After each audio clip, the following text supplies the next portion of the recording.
Greetings, wonderful people. Thank you for being with us again today. Yes, thank you. We appreciate you being here. We appreciate your presence and we celebrate you today. We're so grateful. And today, I just want to talk to you a little bit about when we're talking about love and betrayal. And we look at so many times where we have divorces, separations, aggravations, domestic violence and all this stuff that come about so often and quick, fast, and in a hurry. Like, seem like marriage doesn't last about what, a day or so. You know what I mean? But we have to really get to the root of this, get to the situation, and find out what's going on. Find out, can we divert this from happening? Can we close this gap? Why so many divorces? Why so much aggravation? Why so much frustration in the marriage? It's supposed to be an institution that is divine. It's supposed to be something that is so close together that two people become one spirit. Yes. And that one spirit is also one flesh. So therefore, if a man is separated from his wife, he hurts because if you pull off your arm, you pull off a part of your body. So therefore, you one flesh, and that one flesh means that something is missing, something hurt you. If one hurt, the other one hurt. If one rejoices, the other one rejoices. So all this come to play in a marriage and especially a relationship. But the relationship is more temporal than marriage. Marriage is supposed to be, that's it, permanent thing until death do us part. Good times and bad times, sickness and health. Oh yeah, all that good stuff, right? But in the meantime, the lawyers in the divorce court are filled up with our cases. So we like to bring to a couple of examples of something that can happen that maybe will shed some type of a light on this situation. And one of the things that we come up with, and one thing that we find out, is that we are not prepared for that long journey most of the time. I'm going to say not all of us, right? Most of the people that are married or in a relationship are not prepared for the long journey or the long haul, they want to call it, and to that unity of spirit, that confinement, that love. I mean, total, completely know what love is, the value of love, that commitment, faithfulness. Yes, you becoming one. Can you just see yourself as one person or one spirit with each other? One is not separate from the other one as far as the spirit goes. You could be across town, across country, but you're still united because of the holy matrimony. Behold, you have a commitment that you're bound by a spiritual enlightenment.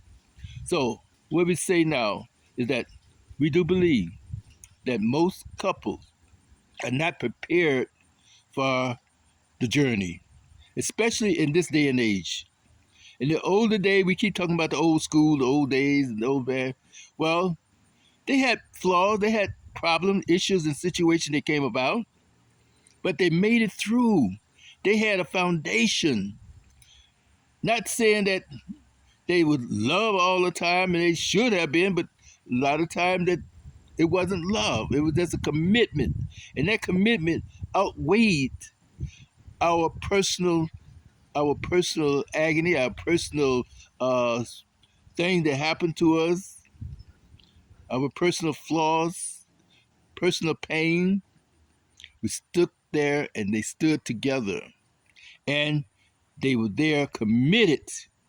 That was also a thing in the old days, in the past, a commitment.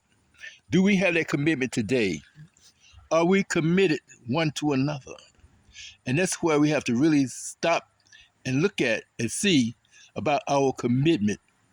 Are we true to each other? Being faithful to each other, being faithful to ourselves even. When you look at the person in that mirror, what do you see? Do you see a person looking back at you that says, I love you, I care for you, and I know you, and I know that you are a just person, I know that you're a good person, and I know that you have issues and flaws, but are you talking to your partner? Are you talking to your spouse? Are you talking with someone that you committed to say that you're going to handle your flaws, you handle your issues and situations when the storms arrive? When the storms arise in their life, are you talking about them? Are you discussing these issues and things? When that temptation come about, do you have to go out and yield to the temptation? Or are you just say, well, the hell with it, like so many are doing today? So this is why we have to really stop and take account, be accountable for ourselves, be accountable to our mate. Yes, our mate even. Well, everybody is accountable to their own self, but you're not your own. You're not yourself anymore. Once you cross that threshold of matrimony, of commitment, of faithfulness, of promises, you done. Until, like I said, in a relationship, you can walk away. But in marriage, you walk away, it's like you still forever. Because even though I know somebody gonna get upset about this, but you are still married one to another, irregardless of what. You may not like each other, may not be able to get along with each other, but as long as one is alive, you're still committed to each other. Wow, that's heavy. So therefore, before you go down that road, jump in that broom, uh, saying those vows to each other, talk, talk, talk, have a long talk. Nothing is off the table. Nothing. I don't care what happened in your past. If it's something that's going to come up again, discuss it. If it's something that you think that may not come up again, something that only you and God knows, and you think you can handle it, handle it. You may not have to discuss it. But if it's that easy, that light, or that weak, or whatever, then maybe you can hold it. You say, I have problems and issues in my life, and I care not to discuss it at this moment. That's it. But it has no bearings on our relationship, no bearings on the marriage. It was something that happened that a long time ago, whatever, whatever, and that is over and is done with. You don't have to give out details, not even with your spouse, I'm telling you. But it's known that something came about, something happened, and then you're working on it, and he's there to support you. You're there to support him, vice versa, whoever it is. So think about these things. Know that you are not alone. You are together. And each one of you have a commitment to each other. You do not hold your body to yourself. Your mate does not hold the body to their self. You are together. And together until something come about, whereas you can't be together, a unit, a unified in that one spirit, because things happen, especially in a marriage and we're young. Well, we understand those issues and those situations that come about. There are going to be some time whereas you got to take a hiatus, a little separation, go sit back, lay back, whatever, not to be bothered. Good. And each one should know about these things and know the condition of each other's thing or situation. Therefore, know these things and know about these things so that you'll be adjusted to them. But that goes on the table also before you say I do. Think about these things. And then prepare yourself each and every day. When you think that, okay, I might get married, start to prepare yourself even now as a teenager, even now as an early young adult. Prepare yourself now for those eventualities, those times that where you're going to say, I do. And that's why man and woman should also be prepared. Not just say when a girl is a baby, they give her a little doll and say, "This is your baby," blah blah blah blah. Now you don't tell her where the baby is, you don't tell her nothing about babies and where the babies come from and how to get the baby. Just say, "This is your baby, it's a doll." Wow. Talk to your children, discuss these things, and then prepare them so that they have that maturity. Maturity. What would you do if you come across that threshold of saying that I'm not happy, I'm bored, I'm not satisfied, you're just a dud? Well, that's going to come up. That's going to come up because eventually, because once you get married, you think that every day and every night has to be a session. It doesn't have to be. Talk to each other.